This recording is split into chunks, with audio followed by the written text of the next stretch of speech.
College পড়ুয়া ছাত্রীকে বখাটেরা। নীলার মা কাজল সংসারের যাবতীয় দায়িত্ব পালন করে, কারণ নীলার বাবা বাইরে ব্যবসা করে, তাই সংসার সময় দিতে পারে না। মেয়ে নীলার ড্রেসিং টেবিলের সামনে দাঁড়িয়ে কলেজে যাবার জন্য তৈরি হচ্ছে। নীলা সবকিছু দেখে নিচ্ছে ঠিকঠাক আছে কিনা। কলেজ ব্যাগটা হাতে নিয়ে রুম থেকে বের হয়ে গিয়ে ড্রেসিং এ এসে মাকে ডাকে, মা মা কোথায়? আমি কলেজে যাব তো।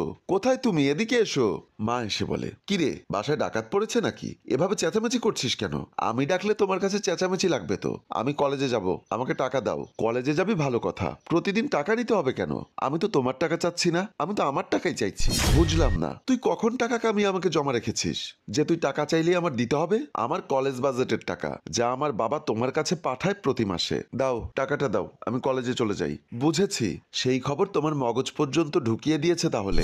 মা এত কিপটামি করো না তো, আমার কলেজের দেরি হয়ে যাচ্ছে, টাকাটা দাও। দাঁড়া আনছি। কাজল ভেতরে চলে গেল। নীলা টাকার জন্য অপেক্ষা করছে। ফাঁকা রাস্তা। নীলা রাস্তায় উঠে দেখতে পায় তার সঙ্গী সাথী কেউ নেই, তাই নীলা একা একা হাঁটতে শুরু করে। সামনে একটু গিয়ে গাড়িতে উঠতে হবে। সামনে কিছু দূর হাঁটার পর নীলার সামনে আসে বিজয় নামের এক যুবক। পোশাকে আশাকে দেখে মনে হলো বড় লোকের বখাটে পোলা। তার সঙ্গে আরো দু একজন আছে। সেও আমার সাথে হাঁটছে। আমি দাঁড়ালে সেও দাঁড়ায়, আমি হাঁটলে সেও হাঁটে। ব্যাপারটা আমার কাছে কেমন জানি লাগলো। আমি দাঁড়িয়ে তার কাছে জানতে চাইলাম, কি ব্যাপার? আপনি কি আমার সাথে হাঁটার চেষ্টা করছেন? কোথাও কি হাঁটার প্রতিযোগিতা চলছে নাকি? প্রতিযোগিতা থাকবে কেন? আমি কি রাস্তায় হাঁটতে পারি না? হাঁটতে পারেন, তবে আমার সাথে নয়। আমি কখন হাঁটবো, আমি কখন দৌড়াবো, সেটা আমার ব্যাপার। তাকে আপনার কাছ থেকে জানতে হবে।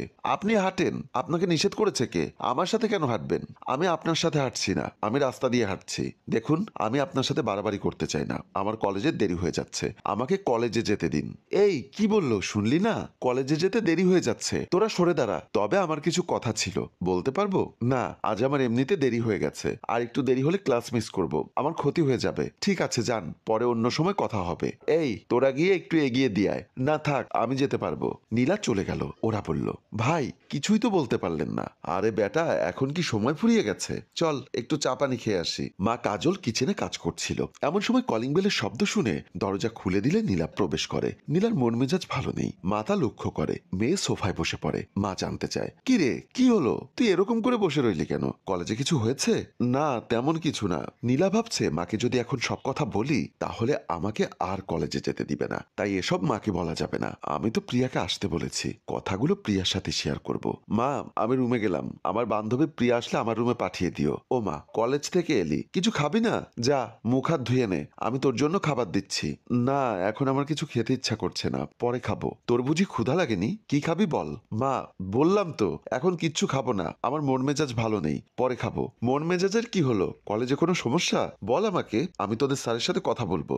মা তুমি স্যারের সাথে কথা বলবে মানে কি? আমি রুমে গেলাম, প্রিয়া আসলে আমার কাছে পাঠিয়ে দিও। নীলা আর কোনো কথা না বলে ভেতরে চলে গেল। মা কাজল বেগম চিন্তা করে, কি ব্যাপার, মেয়ের আবার কি হলো? কলেজে কোনো ঝামেলা হলো না তো? রুমে নীলা বিছানায় শুয়ে আছে। প্রিয়া নীলার পাশে বসে বলে, কিরে কি যেন বলবি বললি? উঠে বস, আমি তোর কথা শুনতে আসলাম। নীলা উঠে বসে। আমি আসলে একটা ব্যাপারে জানতে চাইবো, তোর যদি জানা থাকে তাহলে আমাকে সত্যি সত্যি জানাবি। বল না কি জানতে চাস? আমার জানা থাকলে আমি জানাবো। আচ্ছা বিজয় নামের ছেলেটাকে তুই কি চিনিস? কেন, বিজয়ের সাথে তোর কি সমস্যা নাকি? বিজয়ের সাথে প্রেম করবি? তোকে যা বললাম তাই বল, আমার কি সমস্যা সেটা পরে জানাবো। বিজয় এলাকার বখাটে ছেলে, তাকে সবাই ভয় পায়, একটু বেয়াদব টাইপের ছেলে আর কি। এখন তোর সাথে কি হলো বল?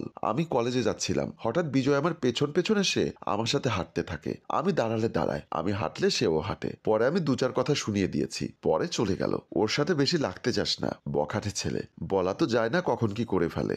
আমি কি মাল সে তো জানে না, সেই সুযোগ সে পাবে না। শোন, কাল আমরা দুজন একসাথে কলেজে যাব, দেখি সে কি করে। ঠিক আছে তো? ঠিক আছে। আমি কি রাস্তায় অপেক্ষা করব নাকি তোদের বাসায় চলে আসব?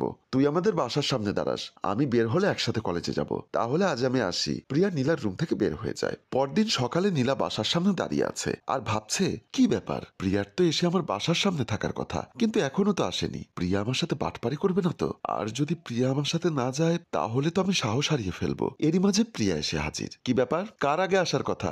আমি কেন আগে আসলাম? আর একটু হলে তো আমার পিলে চমকে যাবার উপক্রম হতো। তুই না সাহসী মেয়ে, এত ভয় পেলে তো চলবে না। এখন চল আমরা রাস্তা মাপি, চল। তারা দুজন হাঁটতে থাকলো। কিছু দূর রাস্তা ধরে হেঁটে আসার পর নীলা রাস্তার ডানে বামে দেখতে থাকে। কিরে তুই কাকে খুঁজছিস? আরে আশেপাশে খোঁজ করছি, ওই বাদরটাকে তো দেখতে পাচ্ছি না। প্রিয়া সামনে তাকিয়ে বিজয়কে দেখতে পায়, হাসি মুখে বলে, ওই তো বাদরটা ওখানে দাঁড়িয়ে আছে। তারা দুজন সামনের দিকে অগ্রসর হয়। বিজয় তাদের সামনে এসে দাঁড়ায়। কি ব্যাপার, পথ আটকালেন কেন? আমরা তো এখন কলেজে যাচ্ছি।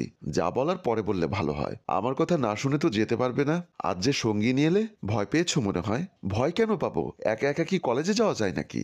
একা হোক আর দোকা হোক, আমার চোখ যার উপরে পড়ে তাকে আমার করেই ছাড়ি। সুতরাং বুঝতেই পারছো আমি কি চাই।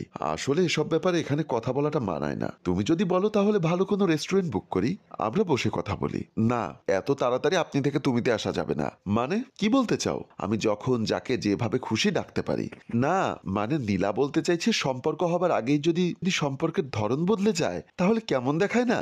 ঠিক আছে, এখন থেকে তুমি করে বলবো না। তবে সেই সময়টা কখন আসবে? আমি আবার বেশি সময় ধরে ঝুলে থাকতে পারি না। আমার তো একটা মান সম্মান আছে। তা অবশ্য ঠিক, আপনার একটা মান সম্মান আছে না? আমাকে সময়টা জানালে ভালো হয়। আজ বিকালে কলেজ থেকে আসার সময় আপনার সাথে বাকি কথা হবে। এখন সুবোধ বালকের মতো পথটা ছেড়ে চলে যান। বিকেলে এসে দাঁড়াবেন। নীলার এমন কথা শুনে বিজয় বলে, ঠিক আছে যাও, বিকালে দেখা হবে। এই বলে বিজয় চলে গেল। বিজয় চলে যাবার পর প্রিয়া বলল, নীলা তুই ওকে বিকালে আসতে বললি কেন? বুঝলাম না। বিজয়কে বিকালে আসতে বললি, ও একজন বখাটে ছেলে, তাকে তুই ভুলে গেলি? না, আমি তা ভুলিনি। আজ বিজয় ও নীলার মধ্যে একটা বোঝাপড়া হয়ে যাবে। চল তো। তারা দুজন হেঁটে চলে গেল। বিকালে বিজয় পোলাপান নিয়ে দাঁড়িয়ে আছে। নীলা আসবে, তাকে বিজয়ের মনের কথা বলবে। পোলাপানরা সবাই হাতে একটা করে ফুল নিয়ে দাঁড়িয়ে আছে। বিজয় রাস্তায় পায়চারি করছে আর টাইম দেখছে। ভাই, ভাবি আপনাকে ফাঁকি দিয়ে অন্য কোনো রাস্তা দিয়ে চলে গেল না তো? আরে না, অন্য কোনো রাস্তা তো নেই। নীলাকে এ রাস্তা দিয়েই আসতে হবে। এর মধ্যে নীলা ও প্রিয়া আসে। সবাই নীলার দিকে ফুল বাড়িয়ে ধরে। নীলা বিজয়ের দিকে হাতটা বাড়িয়ে দেয়। বিজয় তা দেখে মহা খুশি হয়ে নীলার হাতের উপর হাতটা রাখে। নীলা বিজয়ের হাতের 5 আঙ্গুল তার হাতে চেপে ধরে একটা টান মারে। বিজয়ের লজ্জা স্থানে উষ্ঠা মারে। বিজয় মাটিতে পড়ে যায় আর পোলাপানটা পালিয়ে যায়। নীলা বলে, এটাই প্রথম ডোজ দিলাম। ভবিষ্যতে যদি আর কোনো স্কুল কলেজের মেয়েদের জ্বালাতন করিস তাহলে তুই আমার আসল রূপ দেখবি। নীলা ও প্রিয়া চলে যায় আর বিজয় মাটিতে বসে কাতরাতে থাকে। দর্শক, আমাদের এই গল্পটি যদি আপনাদের ভালো লেগে থাকে তাহলে লাইক, কমেন্ট, শেয়ার করে দিন। ধন্যবাদ। গল্পটি রচনায় আয়ুব মাহমুদ, পরিচালনায় রেজাউল কবির চৌধুরী, প্রযোজনায় FA নয়ন চৌধুরী।